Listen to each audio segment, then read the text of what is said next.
Assalamualaikum warahmatullahi wabarakatuh. Sebelumnya perkenalkan nama saya Aljamil Bagas Ricardo dengan NPM 1006063250074. Nah, pada kesempatan kali ini teman-teman kami dari kelompok 6 akan mempresentasikan topik mengenai dua sistem vital tubuh, yaitu sistem kardiovaskular dan sistem urinari yang seperti terlihat pada judul kedua sistem ini tidak bekerja sendiri-sendiri, melainkan saling mendukung fungsi kehidupan kita agar tubuh kita tetap seimbang, teman-teman. Lalu selanjutnya, sebelum saya masuk ke materinya, di sini saya akan memperkenalkan anggota kelompok saya terlebih dahulu, teman-teman, yang berjumlah 6 orang. Yang pertama ada Abdul Malik Fahad, yang kedua ada Reva Ramtika, yang ketiga ada Aljamil Bagas Ricardo, yaitu saya sendiri. Yang keempat ada Muhammad Fahri Pahreji, yang kelima ada Muhammad Catami, dan yang terakhir ada Keisha Fatia Syaira. Nah, teman-teman, selanjutnya kita akan masuk ke sistem kardiovaskular, teman-teman. Yang dimana sistem kardiovaskular ini terdapat 3 komponen sistem utama, teman-teman. Kita mulai dengan komponen utama yang tertera di slide ini. Sistem ini terdiri dari 3 elemen yang bekerja sama untuk memastikan sirkulasi efisien. Nah, teman-teman bisa lihat di sini ada darah. Di sini tertulis sebagai cairan sirkulasi yang fungsinya sangat krusial, teman-teman, atau sangat penting, yaitu mengangkut oksigen, karbon dioksida, nutrisi, dan hormon ke seluruh tubuh, teman-teman. Lalu yang selanjutnya di sistem kardiovaskular itu ada jantung, yang mana jantung ini berfungsi untuk memompa atau menggerakkan darah tersebut. Jadi jantung itu bisa memompa darah dari jantung tersebut ke seluruh tubuh, teman-teman, agar mengalir sempurna gitu, teman-teman. Lalu yang terakhir ada pembuluh darah, yang mana pembuluh darah ini berfungsi sebagai pipa atau saluran penghubung atau sebagai jalannya gitu, sebagai jalan darah, teman-teman. Yang mana pembuluh darah ini terbagi 3, ada arteri, ada vena, dan ada kapiler. Tanpa salah satu dari ini sirkulasi tidak akan berjalan. Oke, baik. Pada slide ini saya akan membahas mengenai anatomi jantung. Perlu diketahui bahwa jantung itu memiliki 4 ruang utama. Di antaranya 1 ada atrium kanan, 2 ada atrium kiri, 3 ada ventrikel kanan, dan 4 ada ventrikel kiri. Atrium kanan itu fungsinya untuk menerima darah yang miskin oksigen dari seluruh tubuh melalui vena cava superior dan juga inferior, yang mana darah ini kemudian akan dialirkan ke ventrikel kanan. Selanjutnya, atrium kiri itu berfungsi untuk menerima darah yang kaya oksigen dari paru-paru melalui vena pulmonalis, yang mana darah ini selanjutnya akan diteruskan ke ventrikel kiri. Nah, adapun untuk ventrikel kanan itu berfungsi untuk memompa darah yang miskin oksigen menuju paru-paru melalui arteri pulmonalis untuk proses pertukaran gas. Adapun untuk ventrikel kiri itu berfungsi untuk memompa darah yang kaya oksigen ke seluruh tubuh melalui aorta. Nah, adapun tadi pada ruangan-ruangan jantung itu terdapat dinding-dinding jantung, yang mana diantaranya ada perikardium, miokardium, dan juga endokardium. Perikardium merupakan lapisan terluar yang melindungi jantung dan mengurangi gesekan saat jantung berdetak. Kemudian miokardium merupakan lapisan otot jantung yang paling tebal dan berperan utama dalam proses kontraksi untuk memompa darah. Endokardium merupakan lapisan terdalam yang melapisi ruang-ruang jantung dan menjaga aliran darah agar tetap lancar. Selain dari tadi ruangan-ruangan jantung, ternyata jantung juga punya yang namanya katup, yang mana katup jantung ini berfungsi untuk mengatur aliran darah agar tetap satu arah dan mencegah aliran balik.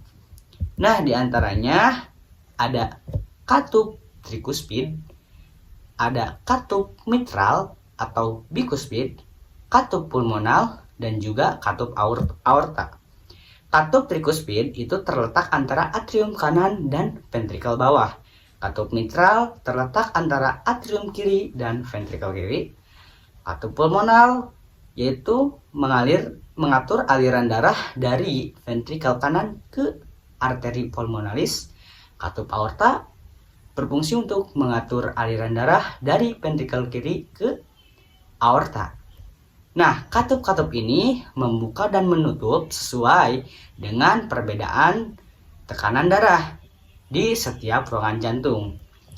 Nah, pada proses bekerjanya katup-katup ini akan menghasilkan suara, yaitu lub-dub. Lub-dub. Nah, suara lub-dub ini adalah suara pada jantung yang bunyi normal dihasilkan oleh penutupan katup jantung saat memompa darah. Bunyi lub ataupun bunyi yang pertama itu terjadi saat katup mitral dan trikuspid menutup atau pada proses darah masuk ke bilik. Sedangkan suara dub atau suara yang kedua merupakan suara saat katup aorta dan pulmonal menutup ataupun pada saat darah keluar dari jantung. Seperti itu. Pada slide ini, saya akan membahas mengenai mekanisme peredaran darah. Sistem peredaran darah itu berfungsi sebagai sarana transportasi utama yang membawa oksigen dan nutrisi ke seluruh tubuh serta mengembalikan karbon dioksida ke paru-paru untuk dikeluarkan dari tubuh. Pada peredaran darah manusia, itu dibagi menjadi dua jalur utama, yaitu sirkulasi pulmonal dan sirkulasi sistematik. Pada sirkulasi pulmonal atau disebut dengan peredaran darah kecil, itu dimulai dari ventrikel kanan yang memompa darah kaya karbon dioksida menuju paru-paru melalui arteri pulmonalis. Di paru-paru, tepatnya pada kapiler alveolus, terjadi proses pertukaran gas, yaitu pelepasan karbon dioksida dan pengingkatan oksigen. Setelah itu, darah yang telah kaya oksigen kembali ke jantung melalui vena pulmonalis dan masuk ke atrium kiri. Tujuan utama sirkulasi pulmonal adalah mengambil oksigen dan membuang karbon dioksida. Selanjutnya, pada sirkulasi sistematik atau peredaran darah besar dimulai dari ventrikel kiri yang memompa darah kaya oksigen ke seluruh tubuh melalui aorta dan arteri sistematik. Darah tersebut itu mengalir ke kapiler jaringan untuk mendistribusikan oksigen dan nutrisi ke sel-sel tubuh. Setelah pertukaran zat terjadi, darah yang membawa sisa metabolisme kembali ke jantung melalui vena sistematik dan masuk ke atrium kanan.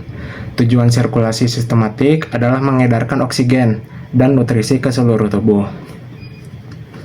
Pada slide berikutnya, itu mengenai sistem konduksi listrik.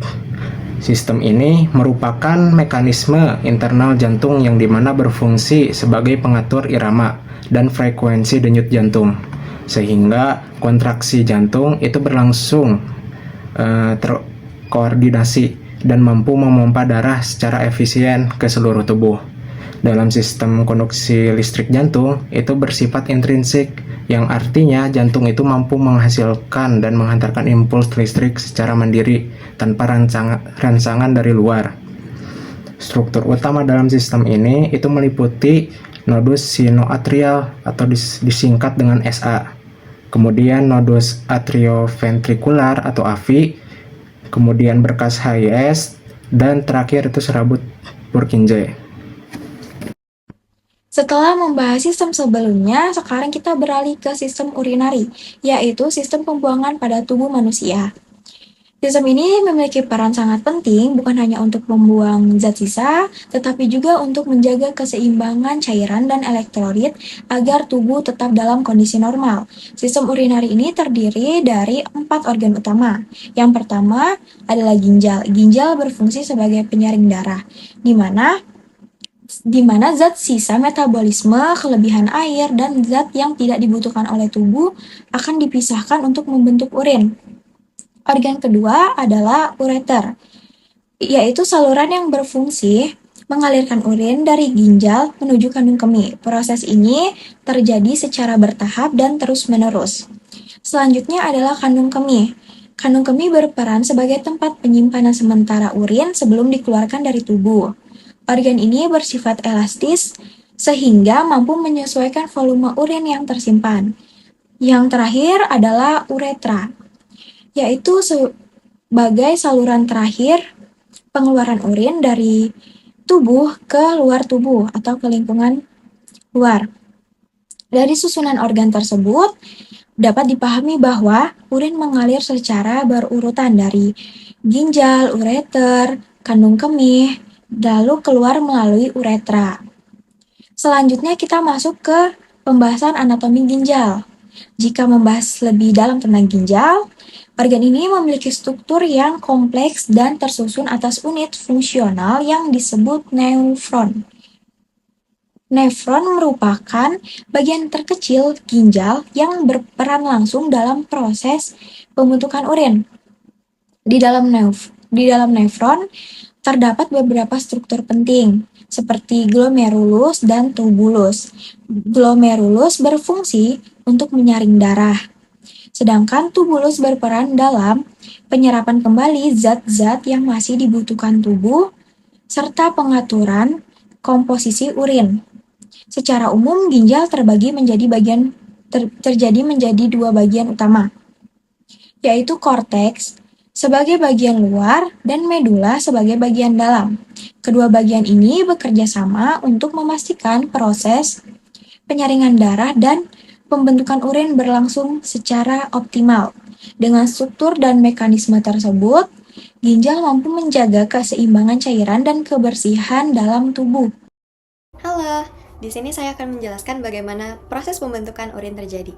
Seperti yang telah dijelaskan oleh rekan saya sebelumnya, anatomi sistem urinari tersusun atas ginjal, ureter, kandung kemih, dan juga uretra.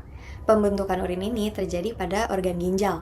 Nah, di dalam ginjal terdapat banyak sekali nefron yang berperan sebagai unit fungsional dari ginjal yang berfungsi untuk menyaring darah, membuang zat sisa metabolisme, dan menghasilkan urin. Nefron sendiri terbagi menjadi dua bagian, yaitu badan Malpighi dan juga tubulus. Fungsinya untuk filtrasi, reabsorpsi, dan juga augmentasi. Di bagian badan Malpighi terdapat glomerulus dan juga kapsula Bowman. Oke, kita lanjut ke mekanismenya. Awalnya, darah akan masuk dan disaring ke dalam glomerulus. Air, ion, glukosa, urea, dan molekul-molekul kecil akan lewat atau terfilter oleh glomerulus. Tapi sel darah dan juga protein yang ukurannya lebih besar dari filter tidak ikut tersaring. Hal ini karena sel darah atau protein itu masih sangat-sangat diperlukan oleh tubuh. Makanya tidak boleh sampai ikut tersaring di dalam ginjal. Kemudian cairan yang tersaring berkumpul di ruang kapsula Bowman dan disebut sebagai urin primer atau filtrat glomerulus, yang kemudian akan mengalir ke tubulus ginjal. Proses selanjutnya ada reabsorpsi di tubulus proksimal. Zat-zat yang masih dibutuhkan dalam tubuh diserap kembali, seperti glukosa, asam amino, ion kalium, dan sedikit urea. Nah, ini disebut sebagai urin sekunder. Yang terakhir adalah tahap augmentasi di tubulus distal. Zat-zat yang tidak diperlukan oleh tubuh yang telah mengalami proses filtrasi berkali-kali dan tahap reabsorpsi, masih ada sisa-sisa zat dari metabolismenya yang sudah benar-benar tidak diperlukan oleh tubuh akan menjadi urin yang sesungguhnya yang akan disalurkan ke dalam kandung kemih untuk diekskresikan. Kemudian, saya akan menjelaskan mengenai transportasi urin. Transportasi urin, setelah terbentuk urin harus dibuang. Slide ini menjelaskan proses transportasi urin. Organ yang pertama akan kita bahas yaitu ureter. Ureter berfungsi untuk mengalirkan urin dengan gerak peristaltik, seperti meremas. Dan pada organ kedua ada kandung kemih yang berkapasitas rata-rata 300-400 ml. Di sini disebutkan ada otot detrusor yang berkontraksi saat kita ingin buang air kecil. Organ yang ketiga ada refleks mikturisi yang tertulis bahwa saat volume urin melebihi 200-400 ml, reseptor mengirim sinyal ke otak. Itulah saat kita merasa kebelet. Pada slide selanjutnya, yaitu regulasi saat minum banyak. Bagaimana tubuh kita mengatur kadar air? Kondisinya, bila kita minum banyak air, maka konsentrasi air dalam darah akan meningkat. Kemudian, hipotalamus akan merespon. Kemudian, hipofisis menurunkan hormon ADH. Akibatnya, reabsorpsi air akan menurun. Dan hasil akhirnya adalah volume urin akan meningkat. Pada slide selanjutnya, yaitu regulasi saat kurang minum. Sebaliknya, di slide ini, kondisinya bila tidak minum sepanjang hari. Air dalam kadar darah akan menjadi rendah, hormon ADH akan meningkat. Dampaknya, reabsorpsi air meningkat.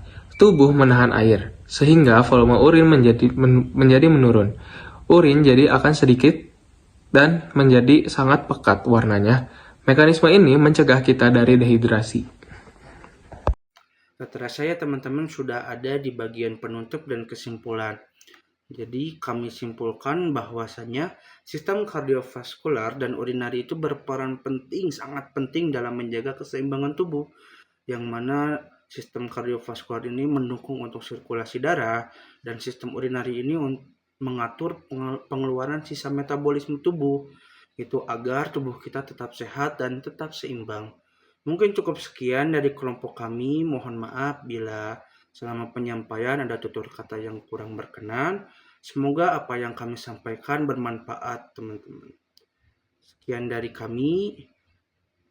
Wassalamualaikum warahmatullahi wabarakatuh.